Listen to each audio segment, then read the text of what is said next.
Welcome back to chapter 2, and we'll just jump right in. This is a continuation right from the last video.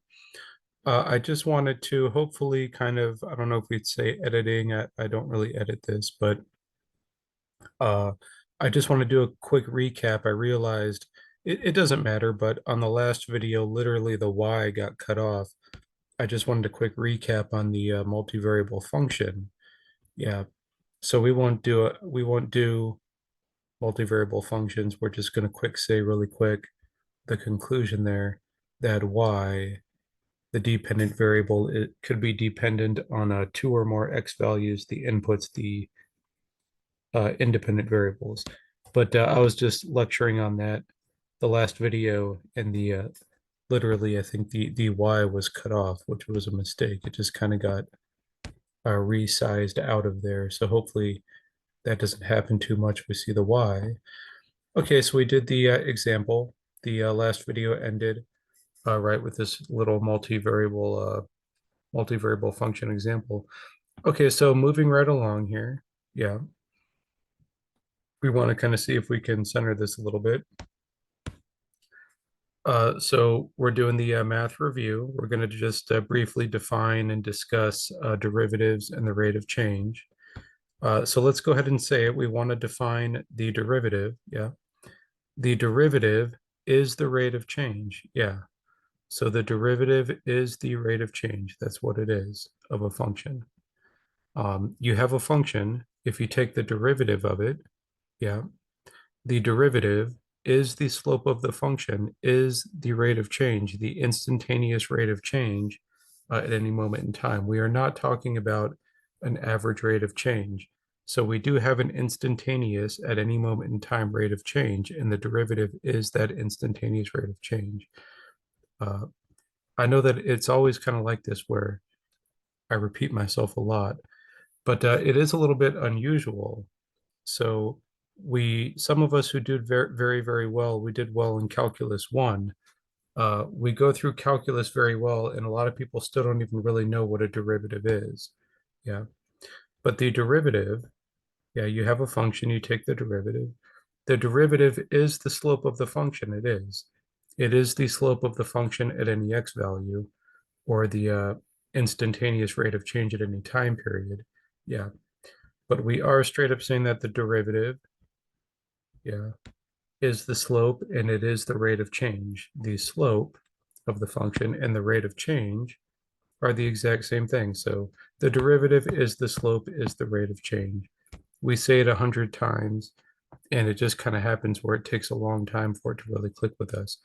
So this is just a derivative review. That's all it is right here.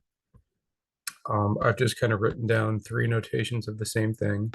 Y prime equals dy over dx equals f prime of x. Yeah. So those are three basic derivative notations. Yeah, the first derivative.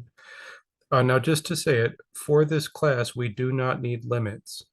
A lot of us just don't like the limit, which is fine. I'm not always the biggest fan of limits. They're easy, but I'm not the biggest fan of limits. We're not implying at all that we need limits in this class. This is a micro econ class and we don't need limits. I just really quickly wanted to write, let's kind of, it's getting a little bit messy over here. Yeah, as long as it doesn't get cut off the page there. Yeah, I just really, really wanted to write once the definition of the derivative, which I'm boxing here. So we just go ahead and state this once. Now, what's more important, and we're going to do this exactly next, is we have all of our derivative formulas. We have derivative formulas that are very easy for us, all the way to derivative formulas that we, of course, forgot, like inverse cosine or arcsine or something. So every derivative formula that exists, all derivative formulas, it might not be that easy, but all the derivative formulas that exist supposedly were derived from the definition of the derivative. Where do they come from?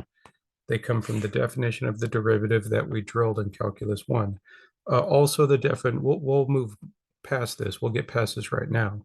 Also, the definition of the derivative we of course don't need for this class. I just wanted to state this one time in the calculus review. So that's the definition of the derivative, all the derivative formulas, which we do need, the introductory ones. We'll do that next. All the derivative formulas come from the definition of the derivative. Okay, so I'll probably say it a few more times. The fact that the derivative is the slope, we know that. Uh, we're just going to do this really quick just for an example. This means not much to the class. We don't need this. This is a classic physics example. Yeah, so we do this really quick and throw it away. Uh, we do this quite quickly and we throw it away because we don't need this in the class. This is not a physics class, it's econ. What have I written here? The most classic, fundamental, just very rudimentary, very introductory, classic fundamental example of the first derivative comes from physics, comes from falling objects or projectiles, same thing. So I just went ahead and wrote it here, yeah. But what we have, let's clean this up a little bit. It's getting a bit messy in there, yeah. It is, of course, a perfect parabola, yeah. So here's a parabola, negative a, so parabola that dumps water, as we say. Some people do mistake this thing for being two-dimensional. It is not. It is one-dimensional kinematics from physics. Something gets launched straight up and it falls straight back down. Yeah, but it's the height is a function of time is what it is. Yeah, height as a function of time, one-dimensional kinematics. So we have height as a function of time, which is a derivative, yeah. We take the derivative of that and we get the velocity function of the falling object, yeah. So we're just making one point here. We don't care about physics. It's just the most rudimentary, fundamental kind of all-star example here, which is why I use it. But we have a function. You take the derivative of it. The derivative, the slope is the rate of change. The rate of change is the slope, the instantaneous. Yeah. At this instant in time, the slope is that right there. It is the tangent line. What is the slope? It's the slope of the tangent line at that point and all that beautiful stuff. You know, at that moment in time, we have an instantaneous slope, and that slope is also the instantaneous rate of change at that time.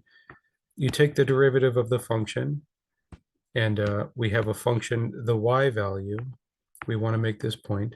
The y value of the derivative,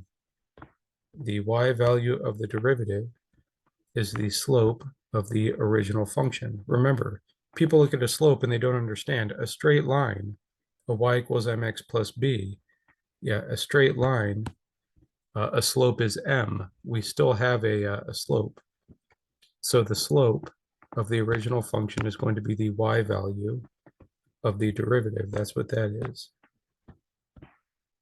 So we kind of have this over here. We have a bunch of positive slopes over here. Positive, positive decreasing to 0.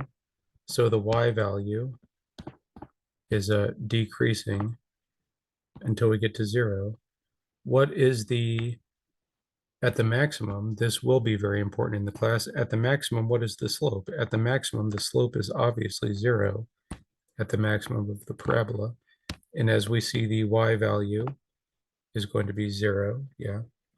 And then what happens on the other side? The time period is still ticking by.